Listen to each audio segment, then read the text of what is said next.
Hi everyone, my name is Fu Han. Welcome to our presentation. Our project is Sales and Profitability Analysis of Best Buy Superstore. Today, we will take you through how we use the data to understand sales, profit, and business decisions. Let's get started. Here's what we will cover in this presentation. First, we will explain the background and why we did this analysis. Then, we will look at 5 key business questions, one by one with visual analysis. Next, we will give some clear suggestions based on our findings. And finally, we will wrap up with a summary and takeaways. Best Buy is one of the largest electronics retailers in North America, but like many large retailers, it falls on a common issue. Sales look good on paper, but profit don't always follow. Why is that? Because not all products or regions are equally profitable. Some may generate big sales but cause losses, and some high-value customers may not be who you think. So in this project, we try to answer some key business questions.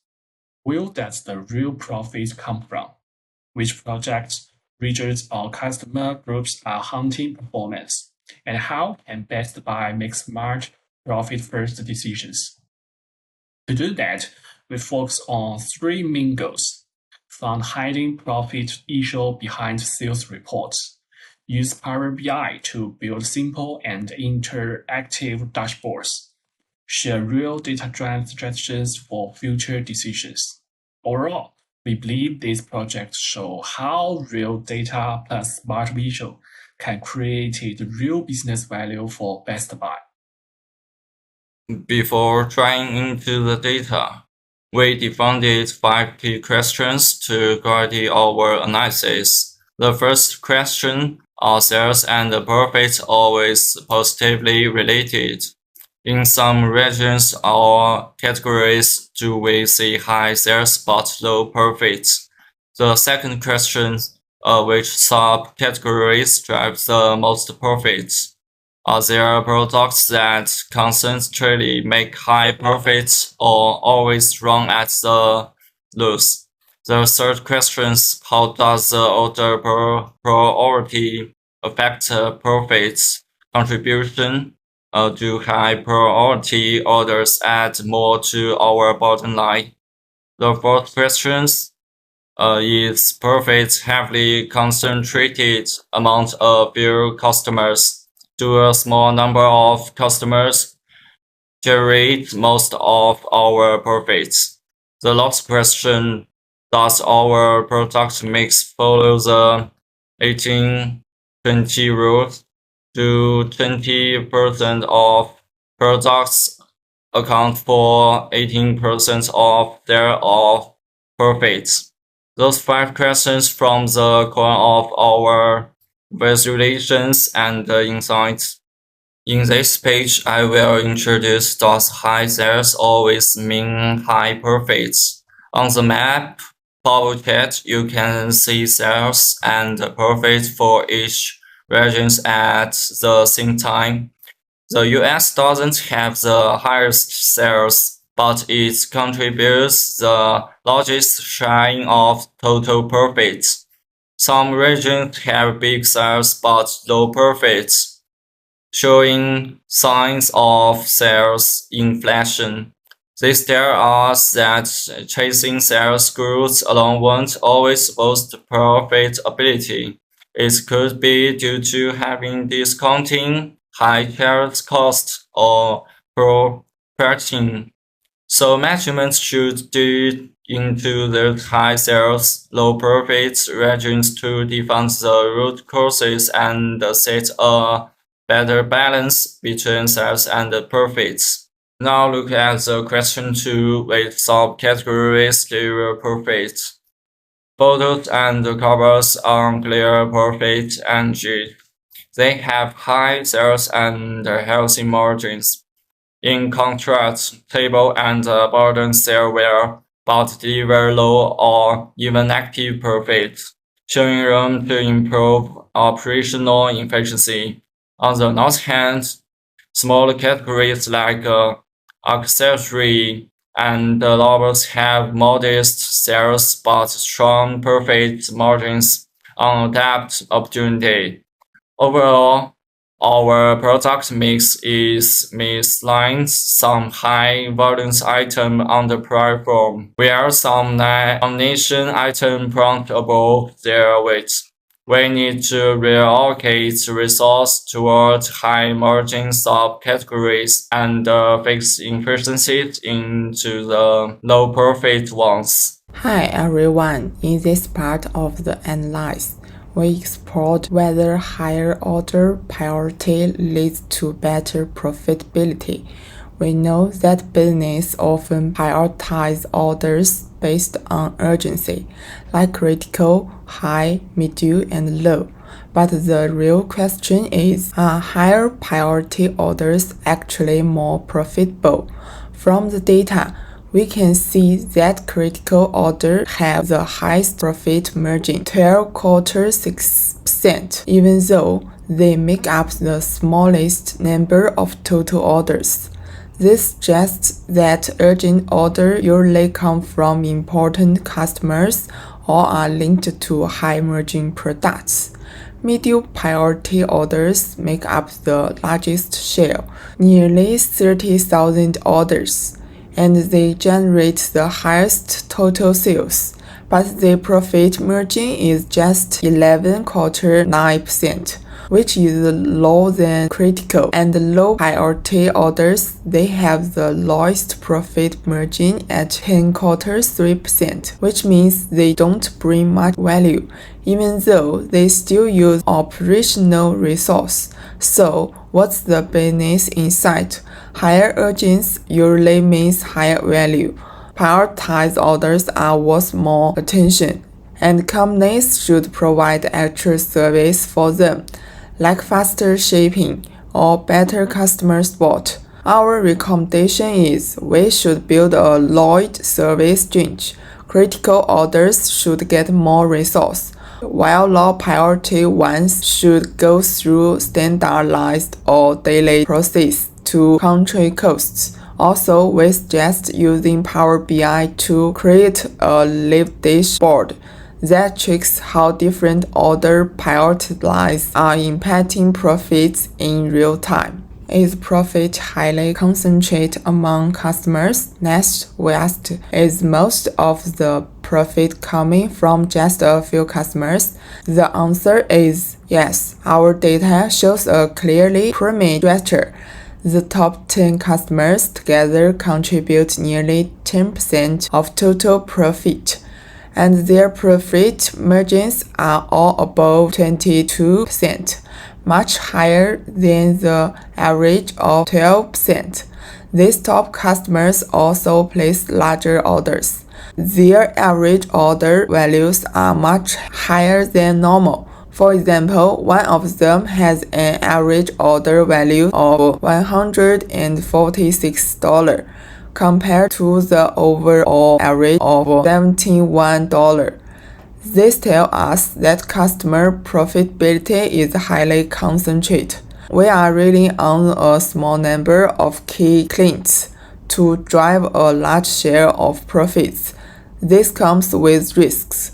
If we lose even one or two of them customers, our profits could drop significantly. So, it's important to have a customer retention strength for them, like loyalty programs or personalized service.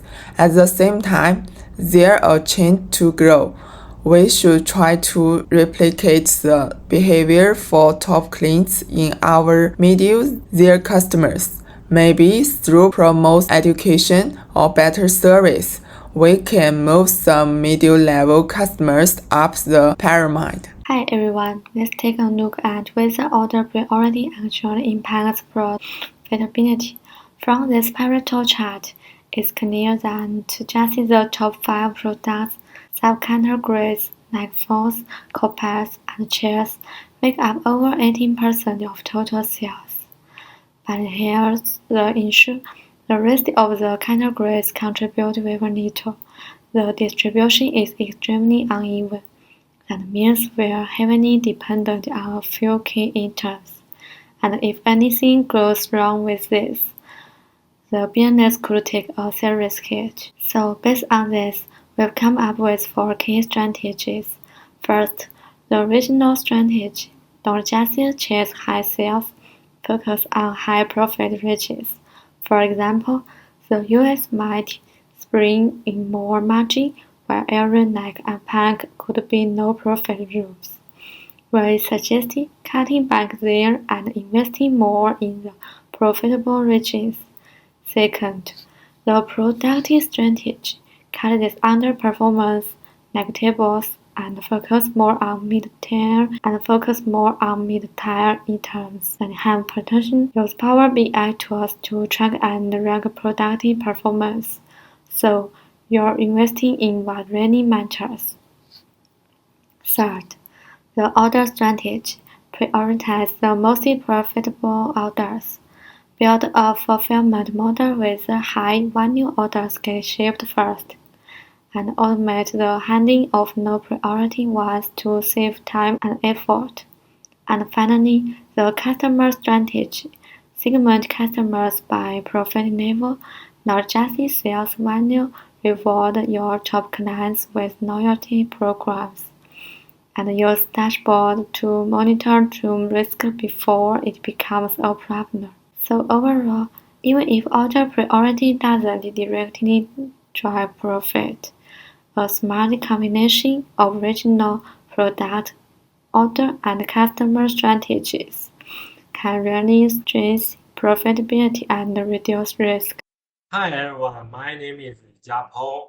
Now let's look at our key takeaway and practical value based on a real sales data from Best Buy. Firstly, one of the most important findings is that sales volume does not equal profitability. We discovered that some regions or product categories with higher sales actually have very low profit. This mismatch shows a big problem. Focusing only on sales can mislead decisions. Secondly, we found that top product and top customer dominate most of the profit. Where this may seem good, it also introduces system risk. If we lose this top customer or if the top product face marketing challenge, profit will draw fast. Thirdly, critical order fulfilled in number consistently bring higher profit margin. This tells us that focusing resource on higher orders bring better returns. So how do we use this funding in real life? We suggest using Power BI dashboard not just to reporting, but to embed them into daily workflow. This way, management can track real-time performance like perfect by region or by customer, set up alarms when something goes wrong, use KPI that are customized to each department real. In short, our work here shifts from just reporting data and making smarter, insight-driven decisions. And let's now go over our full conclusion using this process diagram. Our project starts with a clear research background. Best Buy was achieving higher sales, but perfect was not filling. We found that many report missed deep structure issues like lower margin regions or poor product mix. So our main objective was to apply real transitionable data from Best Buy and analyze it using Power BI, aiming to uncover real, actionable insight about perfect.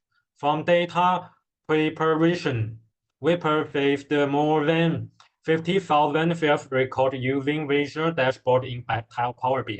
This helps us break the data into 5 key business problems related to region, product, order, and customer. From there, we development for merging strategy recommendation. Region shift from focusing only on sales to focusing on profit. Product. Remove low profit subcategories like tables and low permissions ones. Order. Serve critical order first signs. They bring the most profit. Customer. customer and build loyalty program to top contributors. Finally, we ensure that these dashboards are not just academic tools. With both real practical impact, helping Best Buy monitor performance daily and make better, faster business decisions. This is my group presentation. Thank you for your listening.